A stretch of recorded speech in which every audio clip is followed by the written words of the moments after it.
ઓ ચિંટુ સાંભળો, હવે આપણે હમણાં બેસડામાં જઈએ છીએ, ત્યાં કોઈ પણ હસી મજાક મસ્તી કાંઈ જ ના કરજો, મહેરબાની હો, મારું ખરાબ લાગશે પછી. ના ના બેસમાં હું સિરિયસ ના હોઉં. હા, હા.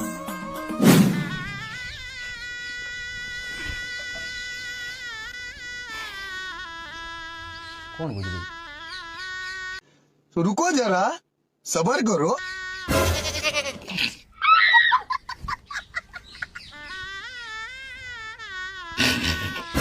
અરે કેમ હસો છો પણ?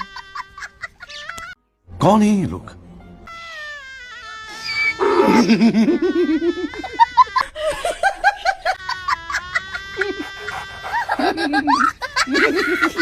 इस सज्जन को क्या तकलीफ है भाई? બધા જોડો છે, શું હસો છો પણ?